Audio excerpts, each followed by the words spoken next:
आपने कभी सोचा है कि हमें जीवा के साथ साथ कान क्यों मिले हैं?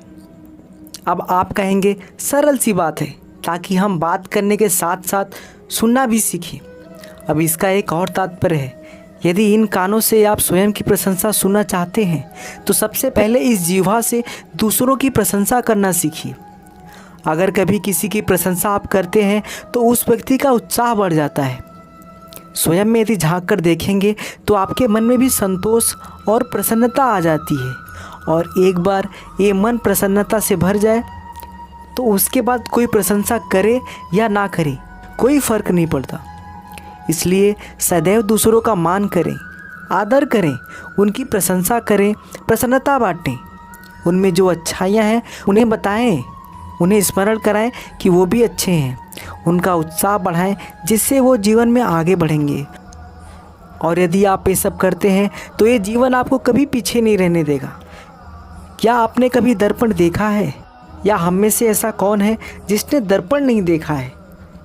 सभी ने दर्पण देखा है और दर्पण में स्वयं का प्रतिबिंब भी देखा है, किंतु किसने सोचा है कि उस दर्पण के पीछे क्या है, उस प्रतिबिंब के पीछे क्या होगा?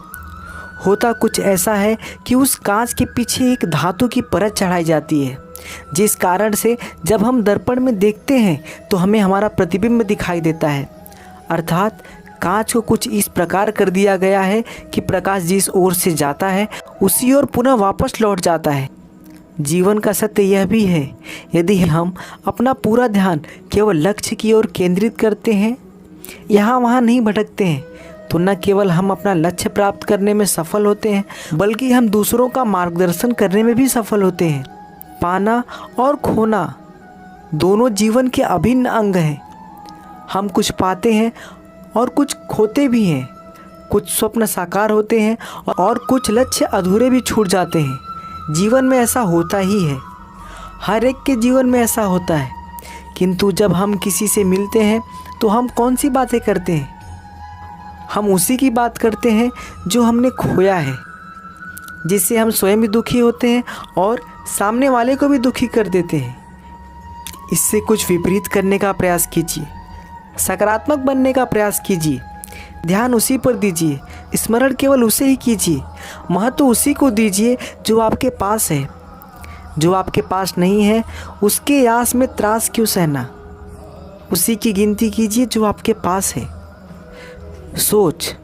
ये सोच सच बनकर सामने आती है, ये कठोर सत्य है, क्योंकि सोच ही वो बीज है जो सत्य रूपी पौधे को जन्म देता है और उसे विकसित करता है। अब सोचिए कि यदि ये बीज अकड़े का हुआ तो ये छाया नहीं केवल कांटे देगा।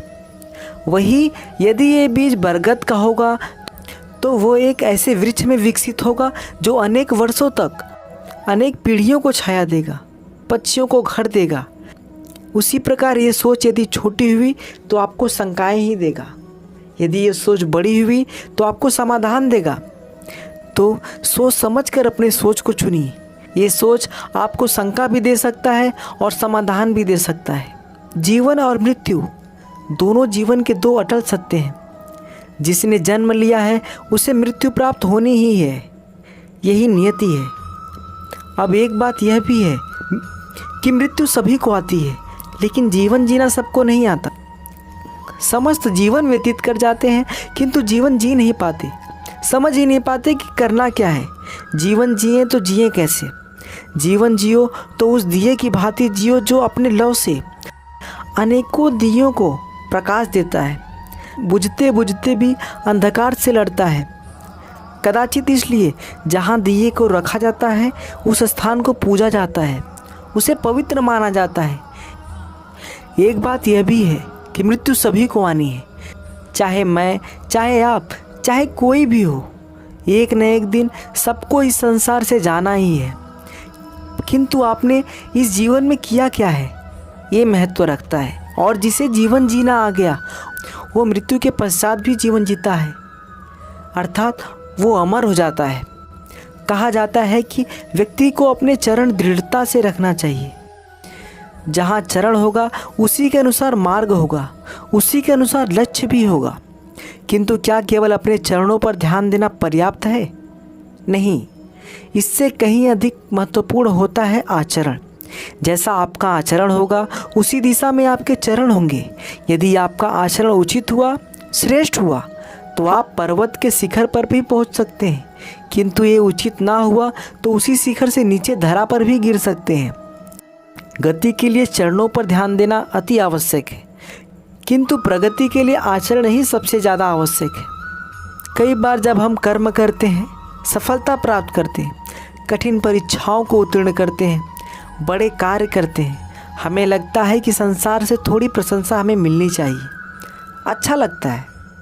कई बार हमें लगता है कि ये हमारे कर्मों का फल भी है, हमें आनंद देता है, किंतु जब हमें ये प्रशंसा नहीं मिलती है, हम दुखी हो जाते हैं, टूट जाते हैं।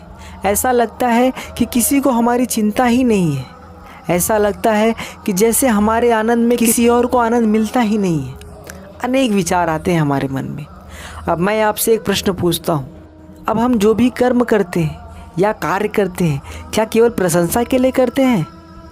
यदि ऐसा है तो इस विचार को यहीं त्याग दीजिए, क्योंकि जो सच्चा होता है, जो सत्कर्मी होता है, उसे प्रशंसा की आवश्यकता ही नहीं होती, क्योंकि उसके कर्म ही उस व्यक्ति को सुगंधित अथवा महान बनाता है।